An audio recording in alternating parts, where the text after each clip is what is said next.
അങ്ങനെ കുറച്ച് നാളത്തെ ഹൈബർനേഷന് ശേഷം ഞാൻ വീണ്ടും ട്രാക്കിൽ കയറിയിട്ടുണ്ട്. സോ ഇന്ന് ഞാൻ കാണിക്കാൻ പോകുന്നത് എൻ്റെ ലിറ്റിൽ തിങ്സ് ഞാൻ സ്റ്റോർ ചെയ്യുന്ന ബോക്സാണ്. എൻ്റെ ഓർണമെൻറ്റ്സും പിന്നെ കുഞ്ഞു കുഞ്ഞു നമ്മൾ അന്ന് ഉണ്ടാക്കിയിരുന്ന ക്രോഷ്യോ വർക്കൊക്കെ നിങ്ങൾക്ക് ഇതിൽ കാണാൻ പറ്റുന്നതാണ്. പിന്നെ കുറച്ച് ഓർണമെൻറ്റ്സ് ഒക്കെ സ്റ്റോർ ചെയ്യുന്ന ഒരു സ്റ്റോറേജ് ബോക്സാണിത്. ഇതിൻ്റെ കണ്ടീഷൻ കണ്ടാൽ നിങ്ങൾക്ക് മനസ്സിലാവും. ഭയങ്കരമായിട്ട് ഞാൻ യൂസ് ചെയ്തിട്ടുണ്ട്, കുറേ കാലമായിട്ട് ഞാൻ യൂസ് ചെയ്യുന്നതാണ്. സോ ഒരു ചേഞ്ചിന് വേണ്ടിയിട്ട് I boat A new one from mister DIY.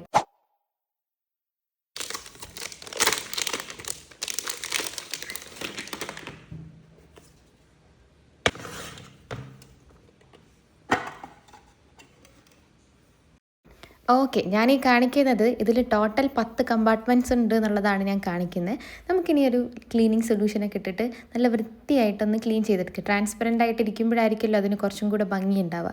So അതിലുള്ള പൊടിയൊക്കെ തട്ടിക്കളഞ്ഞ് നമുക്ക് നല്ല സൂപ്പറാക്കി എടുക്കാം. ഇത് ഞാൻ വാങ്ങിച്ചിട്ടുള്ളത് 78 രൂപയ്ക്കാണ്. ഈ 10 കമ്പാർട്ട്മെൻറ്റ്സുള്ള ട്രാൻസ്പെറൻ്റ് ആയിട്ടുള്ള ഗ്ലാസ് മെറ്റീരിയലാണ് വരുന്നത്, പ്ലാസ്റ്റിക്കിൻ്റെ മെറ്റീരിയൽ അല്ല. സോ നമുക്കിതിൽ ഓരോന്നായിട്ട് ഫില്ല് ചെയ്യാം. ഇതുപോലുള്ള വീഡിയോസ് ഇഷ്ടമാണെങ്കിൽ പ്ലീസ് ഡു സബ്സ്ക്രൈബ്. പിന്നെ അതുപോലെ തന്നെ ഇത് വാങ്ങിച്ച സമയത്ത് ഞാൻ എൻ്റെ ചെയിൻസും അതുപോലെ തന്നെ ബ്രേസ്ലെറ്റ്സൊക്കെ വെക്കാമെന്ന് കരുതിയിട്ടാണ് വാങ്ങിച്ചത്. ബട്ട് ഇതിൽ വാച്ച് വരെ കൊള്ളും എന്നുള്ളത് പിന്നെയാണ് എനിക്ക് മനസ്സിലായിട്ടുള്ളത്. അപ്പോൾ ഓക്കെ, ബൈ.